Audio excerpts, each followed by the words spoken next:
नमस्कार, आप देख रहे हैं बिजनेस टुडे बाजार। मैं हूं हर्ष वर्मा, एक बार फिर आपके सामने हाजिर हूं मैं। खबर दरअसल एक स्मॉल कैप बैंक को लेकर है जिसका स्टॉक जो है करीब 27-28 रुपए पर ट्रेड कर रहा है।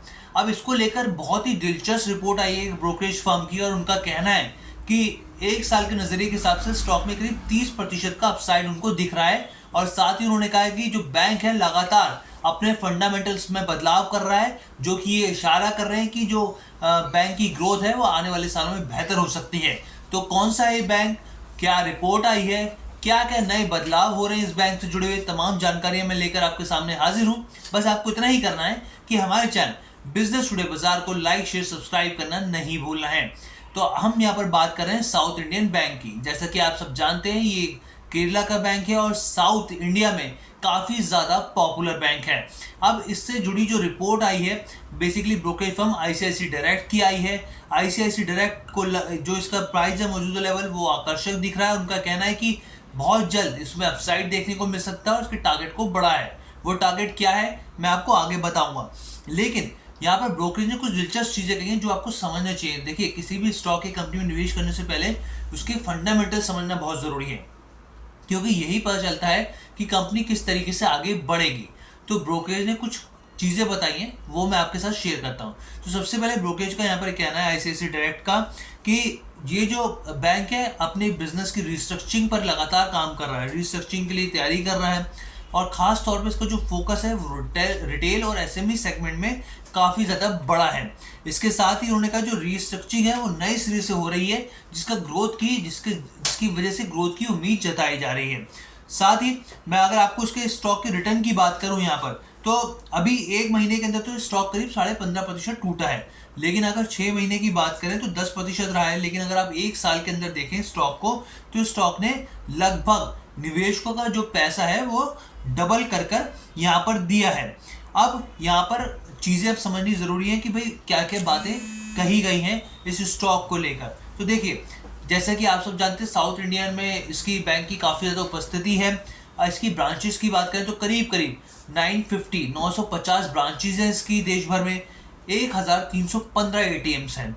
तो ब्रांचेस और एटीएम्स की बात करें तो अच्छी इसकी वो है। उसके अलावा अगर आप इसकी लोन बुक देखें, लोन बुक बहुत इंपॉर्टेंट होती है। जब भी आप देखें किसी भी बैंक की तो लोन बुक पर सबसे ज़्यादा नज़रिया आपका होना चाहिए, ध्यान देना चाहिए। तो इसकी लोन बुक जो है वो 77,690 करोड़ रुपए के आसपास है, 77,690 करोड़ के आसपास है। और इसके अलावा ये जो लोन बुक है इसका जो 36% है वो केरला से ही आता है। 36% लोन बुक का जो है वो केरला से ही आता है। और साथ ही जो इनका यहाँ पर बैंक का जो एसेट है वो डाइवर्सिफाइड है। इसमें कॉर्पोरेट भी है, रिटेल भी है, इसमें एसएमईज भी हैं, इसमें एग्रीकल्चर भी है, इसमें बिजनेस भी है। लेकिन आपको पता है कि इसमें सबसे ज़्यादा लोन बुक में सबसे ज़्यादा जो परसेंटेज है वो किसका है, वो है कॉर्पोरेट का। जी हाँ, कॉर्पोरेट का परसेंटेज होना एक अच्छी बात होती है। यहाँ पर करीब 38% जो है इनका लोन बुक का जो है वो कॉर्पोरेट की हिस्सेदारी है। यहाँ पे रिटेल की 23% है और बाकी 20% दूसरे बिजनेसेस से और एग्रीकल्चर से करीब 19% है। अब यहाँ पर बैंक की कुछ चीज़ें आपको और जाननी चाहिए। यहाँ पर देखिए, ब्रोकरेज हाउस का यहाँ पे कहना है कि इसकी जो ट्रांसफॉर्मेशन जर्नी है वो लगातार जारी है और इन्होंने 5 क्षेत्रों पर फोकस किया हुआ है, जिसमें रिस्ट्रक्चरिंग की जो हम लोग बात कर रहे हैं खासकर एसएमई सेगमेंट में और रिटेल सेगमेंट में ये फोकस कर रही है। प्रॉफिटेबिलिटी की रफ्तार जो है उसकी लगातार जारी है और ये ब्रांचेस को और ज़्यादा सशक्त बनाने में एसएमई सेगमेंट को और ज़्यादा बढ़ावा देने में, क्योंकि देखिए पूरे देश की इकोनॉमी जो है कही जाती है SME, small and medium enterprises. अगर आपने इनको कैटर करना शुरू कर दिया तो आप समझिए कि काफ़ी अच्छी चीज़ इस तौर पे देखी जाती है। तो इसलिए इनका जो फोकस है उसके ऊपर है।